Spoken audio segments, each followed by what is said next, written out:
welcome to this Money Monday edition of Liquid Lunch on Newsmax TV. I hope you had a great weekend, and boy, do we have a great show in store for you today. Tremendous things are happening in our economy. Tremendous things are happening down in Washington, which are absolutely ridiculous with the impeachment hearings, but we're going to get into all of that in today's show. Before kicking off this Money Monday, let's see what's happening with the markets right down the street here in New York. We're coming to you live from the Question Tequila Studios, as we do every single day, noon to 2 Eastern, but right downtown at the New York Stock Exchange. On Money Monday, money is not moving so fast today. It's not so liquid, low volume, market up about 10 points. A lot of questions are still not resolved with the trade talks with China. I think everybody's waiting to hear some news out of those talks. We also know that President Trump is meeting with the Fed chairman, so some news hopefully out of the Fed about lowering rates maybe again, probably not before the end of the year, but you never know. Bitcoin at 8,500, it's been a little bit of a downward slide. Anything above 8,000 is good news, so we'll keep it there. We'll get into more on crypto and all that other stuff a little later on. But now, it's always good news when it's Money Monday, and I'm joined by Frank Morano, my co-host, managing editor of Liquid Lunch TV. Frankie? Hello there, John. How are you? I'm doing well. How was your weekend? My weekend was fantastic. Wonderful time. Had some family time. My nephew's 6th birthday. And all was well. No complaints. Well, a New York football team actually won, too, the Jets. If you had no complaints, that really is news. Yeah, exactly. There's some other breaking news. Other than the fact that John had no complaints. This is coming out of Washington within the last hour or so. The House of Representatives is now investigating whether President Donald Trump lied to special counsel Robert Mueller in written answers he provided in the Russia investigation. Now, that's according to what the House's general counsel said in federal court on Monday.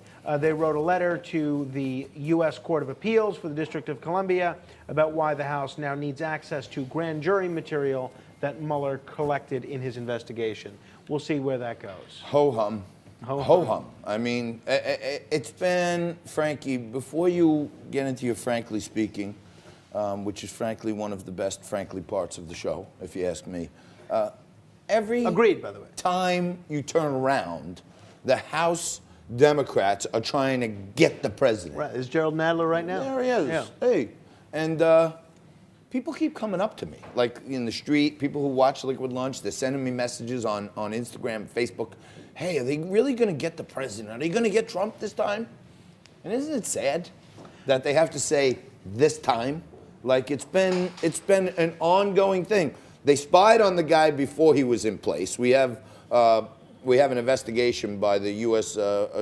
attorney out of Connecticut, ongoing criminal investigation into the FISA warrants. James Brennan, John Brennan, James Clapper. Then we had the Mueller probe where he obstructed justice, this, that, still nothing. They want to impeach Kavanaugh. They rolled out all these people who were saying false stories, as it turns out, to try to ruin the Supreme Court justice. They try to get him there. Now they're trying to get him on this. Now they're going to go back into the Mueller probe. It's like, when is enough enough? John, I think you said a mouthful there. And if only there was something like an election coming up in a year or so that people could choose who they wanted to be in the Oval Office. And then if you don't like Donald Trump, maybe just don't vote for him. But sure enough, the business of government comes to a halt. All right. Well, speaking of people that would like the job of being president, that is precisely what I am speaking, frankly, about.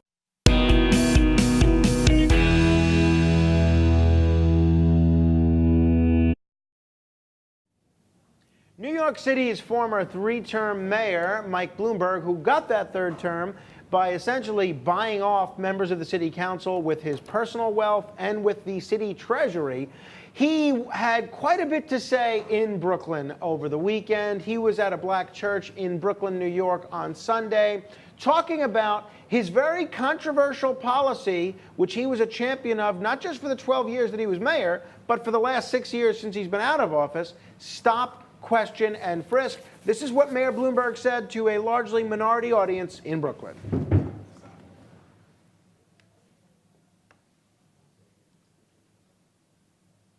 Again. The notion of that trust bothered me deeply, and it still bothers me, and I want to earn it back. I now see that we could and should have acted sooner and acted faster to cut the stops. I wish we had. I'm sorry that we didn't. But I can't change history. However, today, I want you to know that I realized back then I was wrong. And I'm sorry. Isn't it incredible how Mike Bloomberg loved this policy for 12 years, and then the next 6 years after he was out of office, and it just so happens, just as he's going to run for president and realizes the only thing keeping Joe Biden in this race is Biden's appeal to black voters, he's going to pander to the black community and say, you know what I've been saying for the last 2 decades? I no longer believe it. So I think the front pages of both the New York Daily News and the New York Post today said it all. Take a look at this. This was the front page of both New York City tabloids. Now he's sorry. As Bloomy plans press run, he suddenly takes blame for divisive stop and frisk. That's the Daily News. And on the right, New York Post saying essentially the same thing. This is what the New York Post had to say on its front page. Flop on frisk. And I like the picture above it. Exactly. Prince Andrew. We're going to get to him. Mike apologizes for NYPD policy as he eyes White House. Ladies and gentlemen, do you have the IQ of a gnat? Are you taken in by this?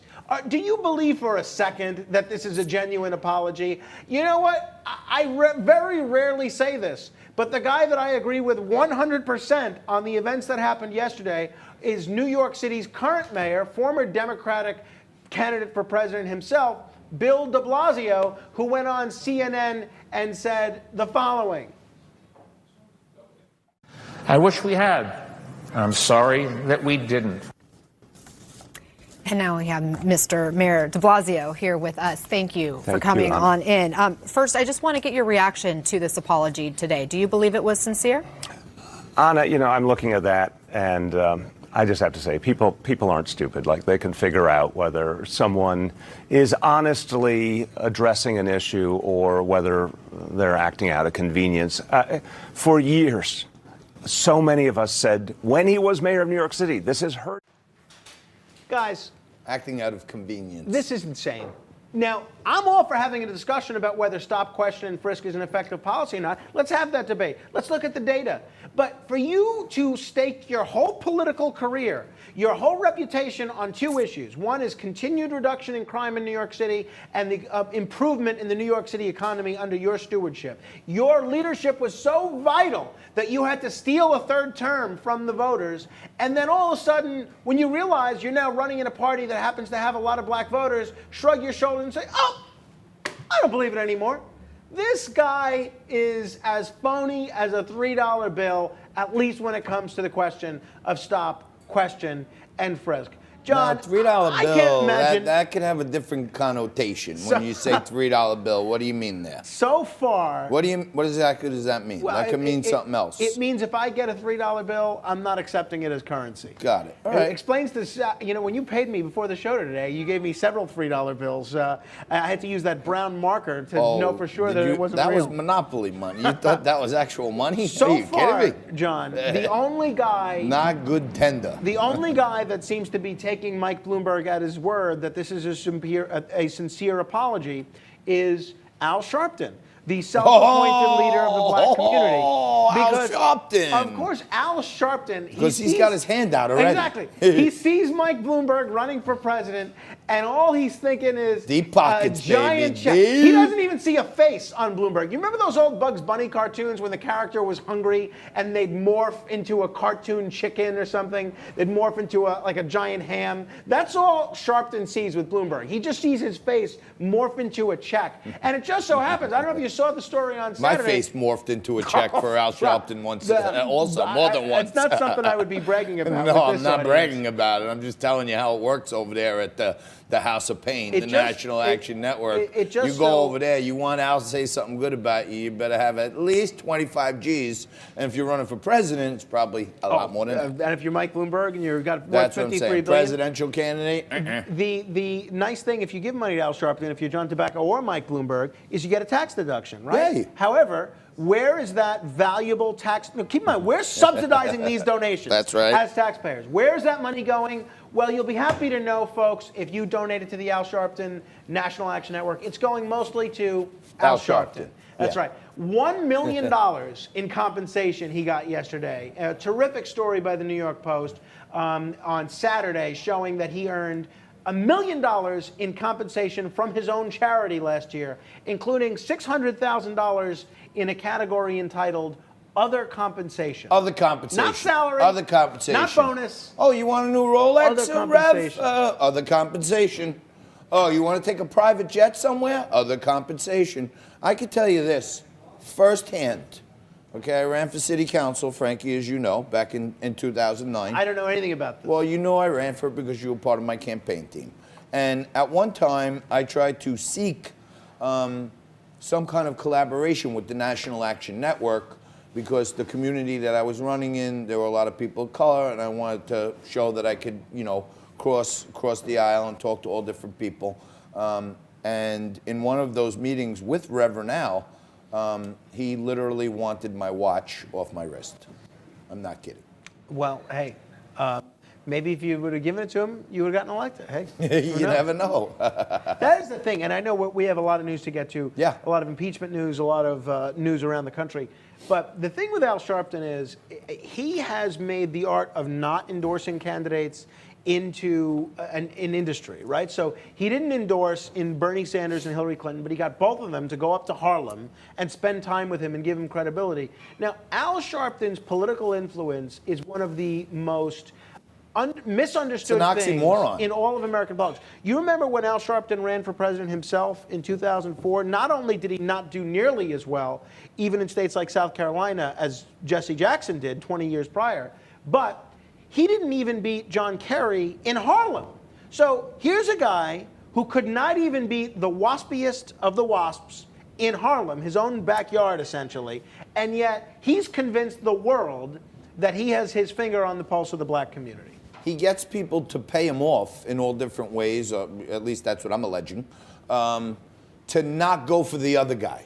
So in that way he can collect, you know, some kind of trophy from each of them. All right, well, you know, I won't go with you, but I won't go against you. Right. I won't go with you, but I won't go against you. And you notice, and by the way, the last thing I'll say is in all the coverage on Friday of the Roger Stone trial, I'm watching all the networks, I'm watching all the headlines in the newspapers and online, and not one of them said former Al Sharpton associate Roger Stone, even though Roger Stone played an integral role in Al Sharpton's presidential campaign in 2004. It all said Trump associate, Trump associate, Trump associate. Not once did it say Sharpton associate Roger Stone. No. Why is that? Well, you're only an associate of, I wonder. You know, like Giuliani's two clients who are now under indictment. All the left wing refers to them as his associates. They're his clients. But all right, well, I think we beat that the Sharpton horse pretty good. I mean, that topic is done. But the show ain't done, and it's just getting started. We're going to take a quick break. We're going to come back after this. We're going to give you some wall-to-wall impeachment coverage today. The hearings are going on live. We're going to go into some anchored coverage down there. We're going to take a quick break. We're going to come back with the former chairman of the California Republican Party, Tom Del Picaro, is here to join us in studio. Take a quick break. Back after this.